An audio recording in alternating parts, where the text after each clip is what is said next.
स्वस्थ सिद्धांत प्रसारण में आपका स्वागत है। हम परमेश्वर की स्तुति करते हैं कि यह कार्यक्रम आपके आत्मिक जीवन के लिए आंखों को खोलने वाला साबित हो रहा है। हम साथ ही धन्यवाद देना चाहते हैं आपको, आपकी उन गवाहियों के लिए जो हमें लगातार प्राप्त होते रहे हैं।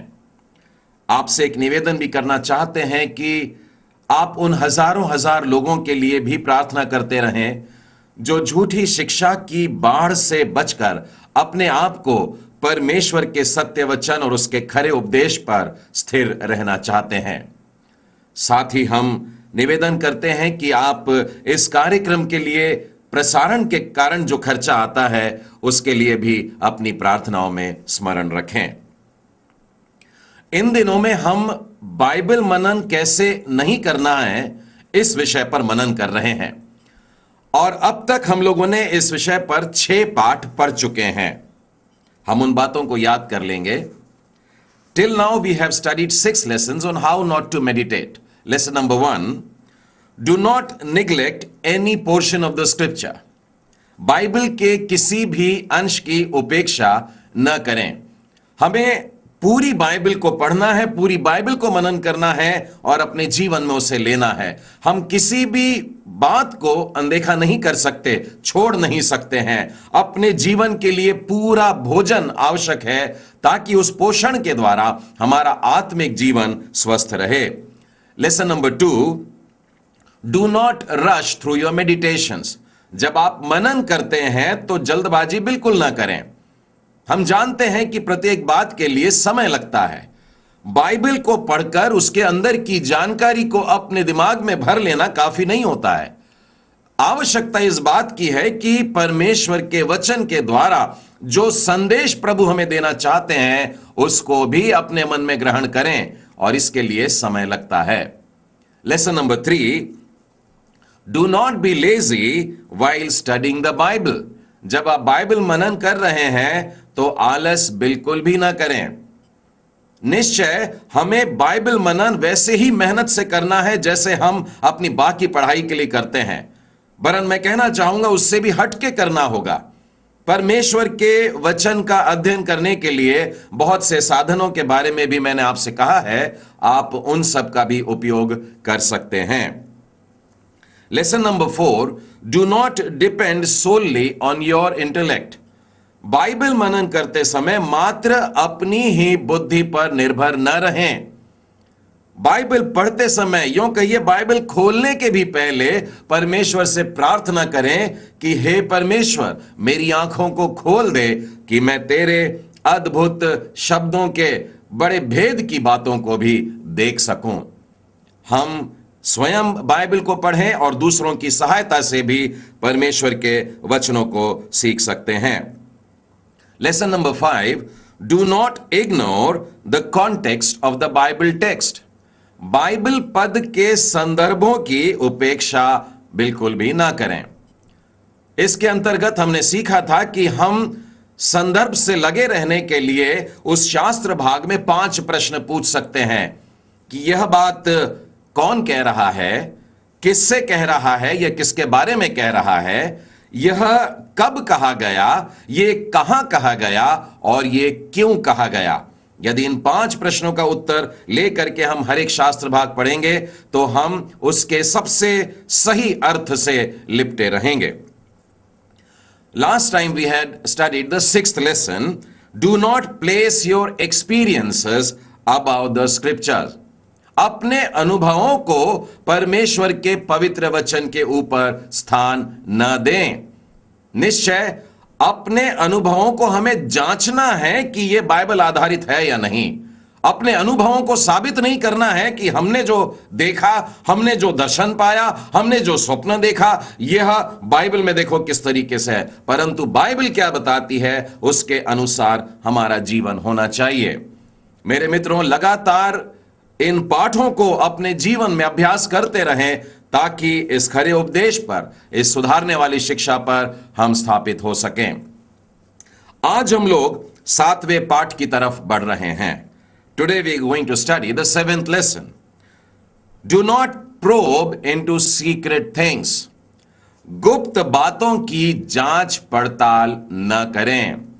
मैं इस पाठ को फिर से आपके सामने पढ़कर बता रहा हूं कि आज का 7वां पाठ बड़ा बेहद महत्वपूर्ण विषय है। हाउ नॉट टू मेडिटेट, मनन किस तरह से ना करें। Do not probe into secret things, गुप्त बातों की जांच पड़ताल न करें।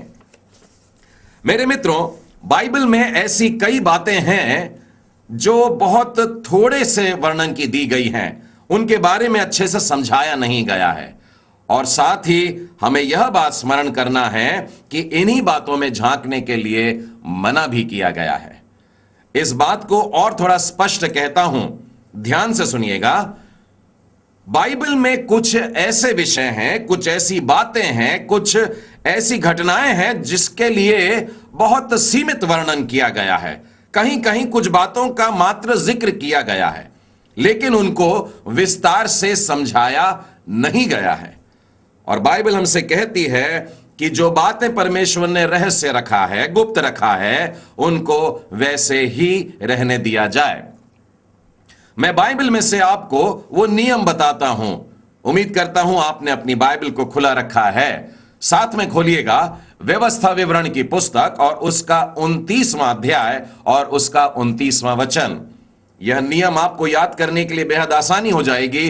29वां अध्याय और उसका 29वां वचन।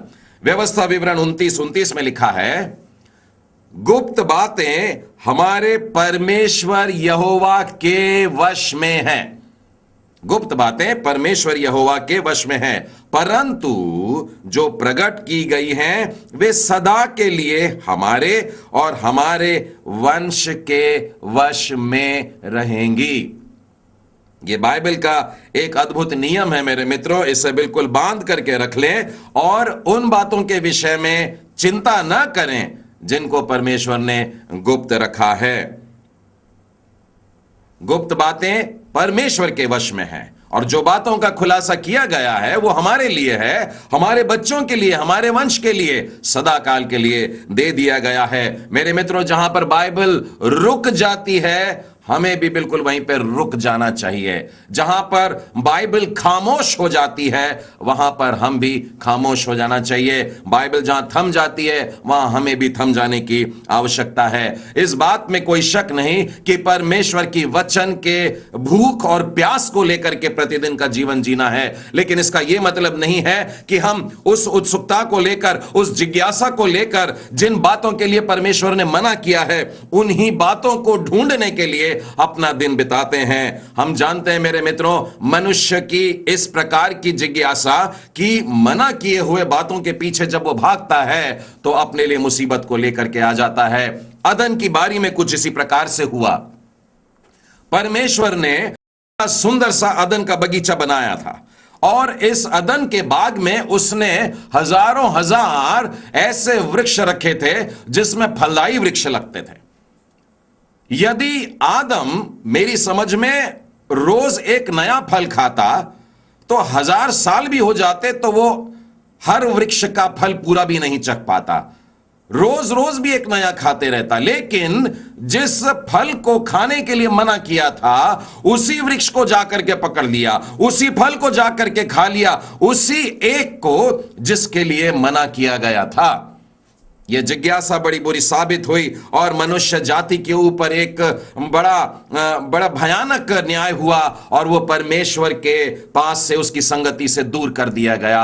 मनुष्य का जो स्वभाव था और जो परमेश्वर के स्वरूप में था, हम लोगों ने अपना स्वरूप खो दिया और परमेश्वर की खोज में लग गए। मेरे मित्रों, एक और उदाहरण मैं आपको नए नियम में से देना चाहता हूं। यह उदाहरण हम सब लोग बढ़िया जानते हैं, यह पौलुस के जीवन में से है। मेरे साथ में खोलिएगा 2 कुरिन्थी और उसका 12वां अध्याय और उसका 7वां वचन। पौलुस के जीवन में घट रही है यह घटना। वहां लिखा है, इसीलिए कि मैं प्रकाशनों की बहुतायत से फूल ना जाऊं। पौलुस अपने लिए कह रहे हैं, इसीलिए कि मैं प्रकाशनों की बहुतायत से फूल ना जाऊं, मेरे शरीर में एक कांटा चुभाया गया, अर्थात शैतान का एक दूत कि मुझे घूंसे मारे ताकि मैं फूल ना जाऊं। अब मैं आपको बताना चाहूंगा कि पौलुस के जीवन के इस कांटों को लेकर के इस एक कांटे को लेकर के बहुत से विद्वानों ने अपने साल बिता डाले कि ये खोज करके निकालेंगे कि ये कांटा क्या था। बाइबल हमें बताती है कि गुप्त बातों के लिए जांच पड़ताल करने की कोई जरूरत नहीं है। पौलुस के इस कांटे के बारे में बाइबल कुछ बताती है और मेरे ख्याल से इतना ही काफी है। परमेश्वर को इतना ही सही लगा कि पौलुस के कांटे के बारे में यह बताएं। पहली बात, यह कांटा उसे कहां चुभाया गया? लिखा है एक कांटा मेरे शरीर में चुभाया गया। पहले प्रश्न का उत्तर है कि उसके देह में लगाया गया, उसके शरीर में टोचा गया। अब दूसरा प्रश्न है कि क्यों टोचा गया? इसका उत्तर है ताकि मुझे घूंसे मारे, ताकि मैं फूल ना जाऊं, ताकि मैं घमंड से भर ना जाऊं, ताकि मैं फूल ना जाऊं, इसीलिए कांटा चुभाया गया। तीसरा प्रश्न कि यह कांटे का प्रकार क्या था? लिखा है कांटा चुभाया गया अर्थात शैतान का एक दूत। अब ये तीन बातें उस कांटे के बारे में लिखी है और मैं समझता हूं कि इतना काफी है। हमें प्रभु जी से प्रार्थना करने की जरूरत नहीं है कि प्रभु जी हमें बताइए कि यह कौन सा कांटा है। बाइबल ने हमें उस विषय में जितना बता दिया है उतना ही काफी है। वरन मैं तो कहना चाहूंगा कि इस घटना के द्वारा जो हमें सीखने को मिलता है वो ज्यादा महत्वपूर्ण है और यह हमें मिलता है 9वें वचन में, जहां लिखा है प्रभु ने उससे कहा मेरा अनुग्रह तेरे लिए बहुत है क्योंकि मेरी सामर्थ्य निर्बलता में सिद्ध होती है। यह शिक्षा हमें अपने जीवन के लिए ले लेने का है, ना कि उस कांटे के बारे में शोध करने की जरूरत है। यह देख लें कि हमारी निर्बलता में परमेश्वर की सामर्थ्य प्रकट होने लगती है। मेरे मित्रों, यदि आपके पास में कोई व्यक्ति आता है और यह दावा करता है मैंने 10 दिन का उपवास और प्रार्थना किया और अब परमेश्वर ने मुझको बता दिया कि पौलुस का वो कौन सा कांटा था, तो अपने कान को बंद कर लेना और हो सके तो स्थान से उठ करके निकल जाना, क्योंकि परमेश्वर को यह भाया कि कांटे के बारे में इतना ही बताए और वो उन बातों को गुप्त रखना चाहता है। एक और उदाहरण मैं देना चाहूंगा आपको कि मनुष्य की जिज्ञासा जो गुप्त बातें हैं उसको जानने के लिए बनी रहती है, लेकिन परमेश्वर नहीं चाहता कि मनुष्य उन बातों को जाने। मैं सुसमाचार में आपको लेकर के चलता हूं और वहां पर प्रभु यीशु ख्रिस्त से पूछा जा रहा है और पूछने वाले उसके अपने शिष्य हैं। मत्ती रचित सुसमाचार और उसका 24वां अध्याय खोलिएगा। जी हां, प्रभु यीशु मसीह के दोबारा आगमन की बातें हैं, महासंकट के बारे में बातें हैं, क्लेश के समय की बातें हैं। और इस अध्याय के 3 वचन में इस प्रकार से लिखा है, जब वह जैतून पहाड़ पर बैठा था और चेले उसके पास में एकांत में आकर के उससे पूछने लगे, प्रश्न कर रहे हैं हमें बता कि ये बातें कब होंगी। क्लेश की बातें, संकट की बातें, महासंकट की बातें। शिष्यों ने प्रभु यीशु से पूछा कि ये बातें कब होगी। अब वो पूरे अध्याय में देखिएगा प्रभु यीशु बड़ी सावधानी से इस प्रश्न का जवाब दे रहे हैं। वो ये नहीं कह रहे हैं कि कब होगी ये बातें, परंतु कैसे होगी, अर्थात उन दिनों के चिन्ह क्या होंगे। और ऐसे करके वे बता रहे हैं क्योंकि उन दिनों में बहुत से मेरे नाम से आकर कहेंगे कि मैं मसीह हूं, बहुतों को भरमा देंगे, तुम लड़ाई और लड़ाइयों की चर्चा सुनोगे, घबरा मत जाना। उसके बाद में वे तुमको पकड़वा देंगे, वो तुम्हें मार डालेंगे और मेरे नाम के कारण सब जातियां तुमसे बैर करेगी। इस प्रकार से एक लंबा वर्णन वहां पर प्रभु यीशु क्रिस्त उनको बता रहे हैं। मेरे मित्रों, इन सब के बावजूद उनके शिष्य अभी भी शांत नहीं हैं। वे जानना चाहते हैं वास्तव में ये हो रही है, बातें हो रही हैं, ये घटना होने कब वाली है। प्रभु यीशु और ज्यादा स्पष्ट कहते हैं, 29वें वचन में ये भी बताते हैं इन दिनों के बाद में सूर्य अंधेरा हो जाएगा, चंद्रमा का प्रकाश जाता रहेगा, तारे आकाश से गिर पड़ेंगे, आकाश की शक्तियां हिलाई जाएंगी। प्रभु यीशु ने उस दिन के बारे में, उस समय के बारे में काफी विस्तार से वर्णन किया, लेकिन यह नहीं बताया है कि ये बातें कब होने वाली है। आप देखिए, जब शिष्य उनके पीछे पड़े हैं तो प्रभु यीशु एक वाक्य कह रहे हैं जो हमें 24वें अध्याय के 36वें वचन में मिलता है, उस दिन और उस घड़ी के विषय में कोई नहीं जानता। प्रभु यीशु ने स्पष्ट कहा वह समय कब आएगा, वो दिन कब आएगा, उस दिन में वो घड़ी क्या होगी, कोई नहीं जानता, न स्वर्ग के दूत और न पुत्र, परंतु केवल पिता। अपने शिष्यों के सामने इस विषय को बंद करने के लिए उन्होंने इस प्रकार से स्पष्ट कह दिया, कोई नहीं जानता, स्वर्गदूत नहीं जानता, पुत्र नहीं जानता, केवल पिता जानता है। लेकिन मित्रों, मैं बताना चाहूंगा, फिर भी शिष्यों की यह जिज्ञासा खत्म नहीं होती है। प्रभु यीशु क्रूसित होते हैं, तीसरे दिन मृतकों में से जी उठते हैं और 40 दिन अपने आप को उन पर प्रकट करते हैं, पक्के प्रमाणों से अपने आप को उनको जीवित दिखाया और 40 दिन तक उनको दिखाई देता रहा और उन्हें आज्ञा दे रहा है, यरूशलेम को मत छोड़ना। एक दिन वे इकट्ठे हो रहे हैं। मैं आपको प्रेरितों के काम और उसके पहले अध्याय और उसके 6वें वचन को पढ़कर बता रहा हूं। अतः उसके साथ में जब चेले इकट्ठे थे, उन्होंने यीशु से पूछा, हे प्रभु, क्या तू इसी समय इज़राइल को राज्य फेर देगा? अभी भी वही बात है, अभी भी वही जिज्ञासा है, वो समय के पीछे पड़े हैं। सच पूछो तो मेरे मित्रों, इब्री जाति के लिए तो ये युग युग का प्रश्न रहा है कि परमेश्वर फिर एक बार वह प्रतिज्ञा जो उसने अब्राहम से किया था फिर से कब देने वाला है। उस दृष्टिकोण से यह प्रश्न सही मालूम होता है। लेकिन मैं कहना चाहूंगा, अब प्रभु यीशु ने खुल करके उनसे कहा। यह देखिए, सुधारने वाली शिक्षा है। बहुत बार बताया, परंतु फिर भी उस गलत बात को पकड़े हैं, गुप्त बात को खोजना चाह रहे हैं। उस समय के बारे में जिसका केवल परमेश्वर ने अपने वश में रखा है, उस बात को निकलवाना चाह रहे हैं। प्रभु यीशु ने देखिए कितने स्पष्ट शब्दों में, अब लगभग डांट के कह रहा है, उनसे कहा, उन समयों या कालों को जानना जिनको पिता ने अपने ही अधिकार में रखा है तुम्हारा काम नहीं है। प्रभु यीशु अभी बस कुछ क्षणों में उनका स्वर्गारोहण होने वाला है और मैं समझता हूं एक जोरदार डांट उनके शिष्यों को पड़ गई कि गुप्त बातों की जांच पड़ताल तुमको नहीं करना है। 8वें वचन में लिखा है, परंतु, कहने का मतलब तुम अपना ध्यान इन बातों पर नहीं लगाओ, परंतु आगे क्या लिखा है, 8वां वचन, परंतु जब पवित्र आत्मा तुम पर आएगा तब तुम सामर्थ पाओगे और फिर यरूशलेम में और सारे यहूदिया में और सामरिया में और जगत के छोर तक मेरे गवाह होंगे। इसका क्या मतलब निकलता है?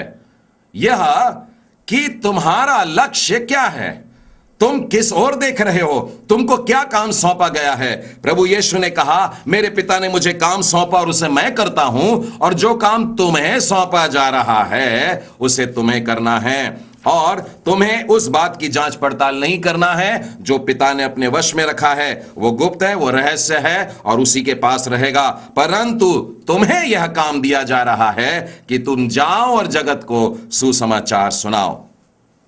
एक और विषय सुन करके हमारे कान खड़े हो जाते हैं। लोग इन दिनों में एंड टाइम रेवलेशंस की बात करते हैं, अंत के दिनों की भविष्यवाणियों के खास खास सेमिनार हो जाते हैं और भीड़ की भीड़ चली जाती है यह सुनने के लिए कि अंत के दिनों में क्या। यह मनुष्य के अंदर की जिज्ञासा है कि अंत का समय कैसे होने वाला है।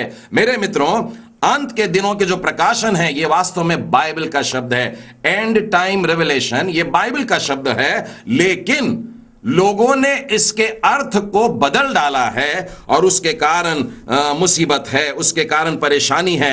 मैं आपको बताता हूं कि यह अंत के समय का प्रकाशन क्या है। मेरे साथ में खोलिए इब्रानियों की पुस्तक, उसका 1 अध्याय और 1 वचन। वहां पर यूं लिखा है, पूर्व युग में परमेश्वर ने बाप दादों से थोड़ा थोड़ा करके भांति भांति से भविष्यवक्ताओं के द्वारा बातें कर इन अंतिम दिनों में हमसे पुत्र के द्वारा बातें की है। अब तक तो परमेश्वर ने अलग अलग तरीके से हमारे बाप दादाओं से भविष्यवक्ताओं के द्वारा बातें की, लेकिन इन अंतिम दिनों में प्रभु यीशु के द्वारा बातें की है।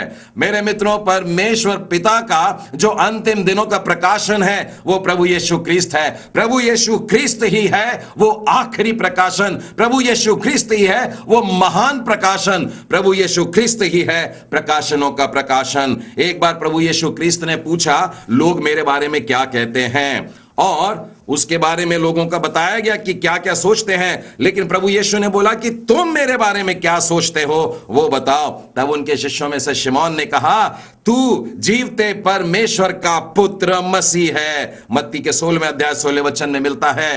और यह उत्तर सुन करके कि शिमोन ने कहा तू जीवते परमेश्वर का पुत्र है, यीशु ने उससे कहा हे शिमोन तू धन्य है, क्योंकि मांस और लहू ने नहीं परंतु मेरे पिता ने जो स्वर्ग में है यह बात तुझ पर प्रकट की है। परमेश्वर पिता ने यह प्रकाशन तुझको दिया है, परमेश्वर पिता ने मेरी पहचान तुझ तक दिया है, और यही परमेश्वर का वो अंतिम प्रकाशन है। मेरे मित्रों, प्रभु यीशु ने एक और बात कही कि इसी विश्वास पर, इसी प्रकाशन पर, इसी चट्टान पर मैं अपनी कलीसिया खड़ा करना चाहूंगा। और आज प्रभु की कलीसिया इसी विश्वास पर है कि जीवते परमेश्वर का पुत्र मसीह है, और यही परमेश्वर का वो अंतिम प्रकाशन है। प्रभु यीशु मसीह एंड टाइम रेवलेशन है। आप लोग पूछेंगे फिर भैया वो पवित्र आत्मा के बारे में क्या कहना है? पवित्र आत्मा के बारे में प्रभु यीशु क्रिस्त ने स्वयं यूहन्ना के 16वें अध्याय में इस बात को प्रकट किया है। उन्होंने कहा कि पवित्र आत्मा अपने आप से कुछ न कहेगा। यूहन्ना का 16वां अध्याय 13वें और 14वें वचन में मिलता है। वो खुद अपने आप से नहीं कहेगा, क्योंकि वह मेरी बातों में से लेकर के तुम्हें बताएगा।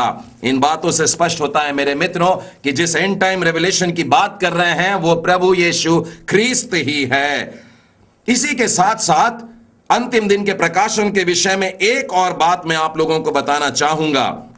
प्रभु यीशु मसीह के द्वारा जो उद्धार हमें मिल रहा है यह सब लोगों के लिए है, यह गैर यहूदियों के लिए भी है। यदि हम प्रेरितों के काम और उसके दूसरे अध्याय और उसके 21वें वचन में देखते हैं तो वहां पर हम इस प्रकार से पाएंगे, जो कोई प्रभु का नाम लेगा उसका उद्धार होगा।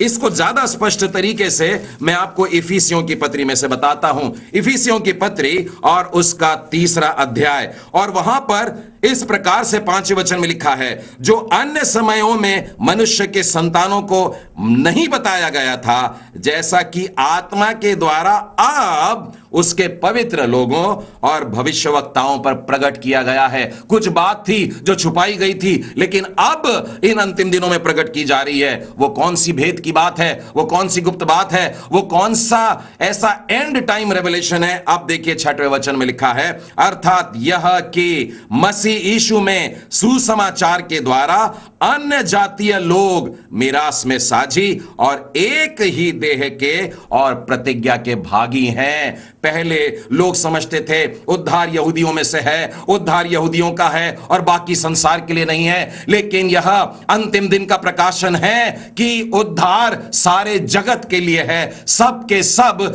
इसमें शामिल हो सकते हैं जो प्रभु की देह कही जाती है। मुझे पतरस के जीवन के वो घटना याद आ रही है मेरे मित्रों। प्रेरितों के काम उसके 10वें अध्याय में लिखा है कि वह छत पर था और तब उसने एक दर्शन पाया, स्वर्ग से एक चादर उतर कर आई और उस पर बहुत सारे प्राणी दिखे और एक आवाज सुनाई दी, पतरस मार और खा। लेकिन पतरस ने कहा, नहीं प्रभु जी, ये तो सब अशुद्ध हैं, मैं इन्हें नहीं खाऊंगा। दूसरी बार तीसरी बार ऐसा ही हुआ तो परमेश्वर ने कहा, जिसको मैंने शुद्ध ठहरा दिया है उससे तू अशुद्ध मत बोल।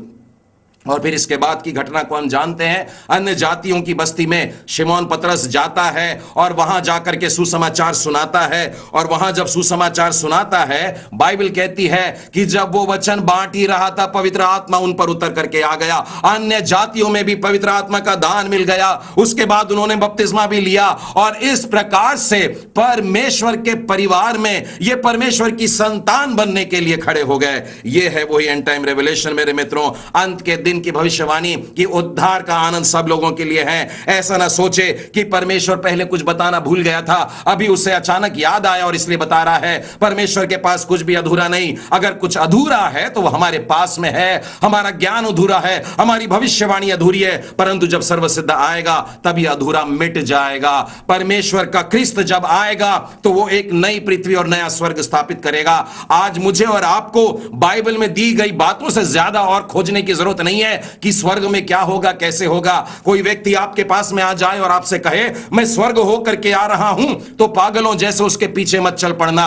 मैं और आप वैसे भी स्वर्ग जाने वाले हैं, वहां जाकर के देख लेंगे कि स्वर्ग में वास्तव में कैसा है। जितनी बातें बाइबल में दी गई है उतना ही हम लोगों के लिए काफी होगा मेरे मित्रों। परमेश्वर के एक दास विलियम बूथ के बारे में मैं कहना चाहूंगा, उन्होंने यह कहा था कि स्वर्ग के दर्शन की बजाय अगर हमको नरक के दर्शन हो जाते हैं, नरक कितना भयानक है यह समझ में आता है, वहां का रोना और दांत पीसना अगर हमको दिखाई दे, वहां की प्यास हमको दिखाई दे, तो हम दुनिया में अंधेरे में चलने वाले, इन भटकने वाले लोगों के पीछे जा जा करके मानो उनको घसीट के लाकर जीवन में ले लेंगे।